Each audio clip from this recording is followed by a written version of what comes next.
Hey guys, welcome back to our repair guys. In today's video we are going to show you how to bleed the cooling system on Ford Fiesta guys. Mk7 we will demonstrating on Ford Fiesta ST. Non-ST Fiesta might be the same procedure as well. It's very important to bleed your cooling system the correct way, or otherwise you can overheat the engine. Need to do a head gasket, new head, so it's very complicated guys. Don't risk it. Okay, I've heard people saying just add coolant, drive it a little bit, let it stay, drive it again. No, there is a way, there is a certain procedure that I think we should follow first. And what do we do now? Okay, first this is the coolant tank that we'll need to open here. Okay, we're going to put a funnel. We need to get a Motorcraft approved coolant that we already have pre-mixed in that gallon there. Our system is not completely empty, so we didn't empty the whole system. But what you need to do next? Okay, now right here, okay, you can see that's the hood lock. Right here you have a bleeder valve. Okay, and that cap, okay, you need to unscrew it with your fingers. Okay, just pull it out. Okay, like that. So you can see this is the cap. Okay, and the bleeder valve. Okay, right now it's right here. So what do we need to do now guys? We need to start adding coolant slowly until it starts coming out of here. So we took a water bottle, we took a little bitty hose that we put on top of the bleeder, okay, right here. And after that, okay, we're going to start adding coolant. That way the air will come out of here, okay, and we'll collect the coolant that drips.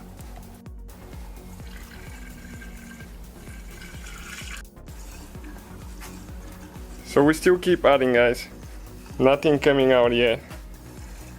Okay, now we're to the max. Okay, so we need to wait a little bit. It will eventually, you can see it started going down. Here we don't have anything coming out yet. So we can go ahead and add more.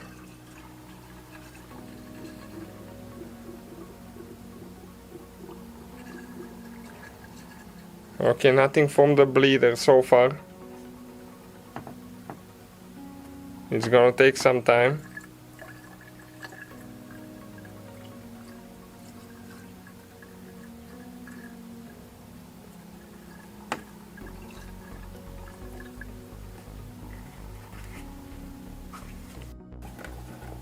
Okay, so you can see coolant started coming out now.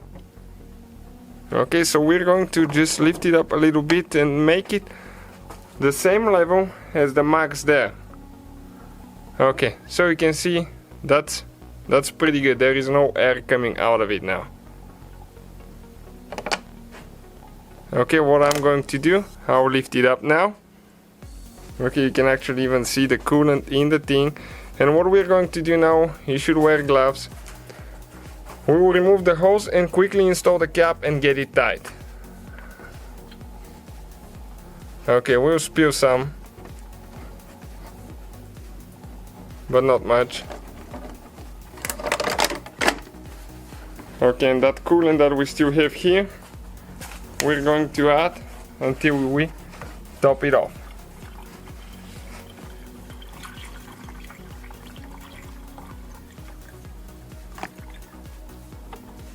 Okay, it's to the max now. So from now on you can do two things. You can leave the cap open and let the car run until it gets hot, but careful not to spill coolant now, or you can close the cap. Okay, we're going to go ahead, start the car, get it idling at normal operating temperature. You see on the gauge it will be, okay, let me show you where it needs to be, and also we're going to test it with the computer to see if everything is fine. Okay, so you can see we started the car. The temperature gauge is right here on top under the mileage, and it's not warm yet. What I'm trying to do here, I'll see if I can reach live data for the coolant temperature, so we can actually see how hot it really gets. Okay, and you can see view data, complete data set. Okay, and that says ECT. This is the coolant temperature guys right there. I'm going to go ahead and open the graph now. Okay, this is in Celsius. You can change it in Fahrenheit depending on where you live. Right now it's 48 degrees. I will have the car just gently up to about 1500 RPMs. You can see it started going up. It's 49 degrees now. So what's important is to see if the thermostat is going to open and not to get too hot. If you suspect anything over 97, probably it's not good. Another thing I forgot to mention, you have to have the heater all the way on high, okay, and the fan on, circulating air. That way it's going to get coolant through the heater core as well. Right now it's at 52 degrees.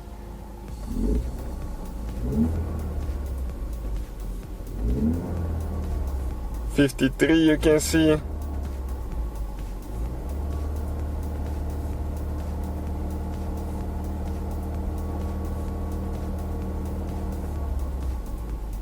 .55, so we'll let it climb and see what it goes to. So it's been running for a while, guys. It's been a while. You can see it got hot. It's where it's supposed to be, right in the middle there. Also, the scanner, okay, shows 87. You can see 87 degrees as of right now. Let's see if it's going to change. If I give it gas now.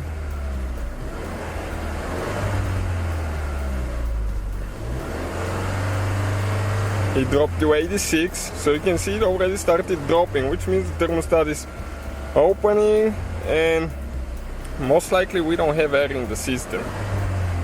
Okay, let's see if it's going to go up. No, it stays at 86 now. So that's pretty consistent. Now what I would recommend, let's go ahead and check the coolant level again. Never ever open the coolant reservoir when it's hot, because it's under pressure and it's going to burn you. It did take a little bit more, but the car is a little bit uphill now.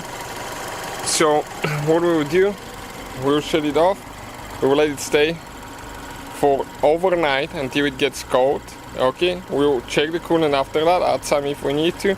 And the first time you drive, you just keep eye on the temperatures gauge to make sure it doesn't overheat. So that will be the whole procedure, guys. Thank you for watching, see you next time.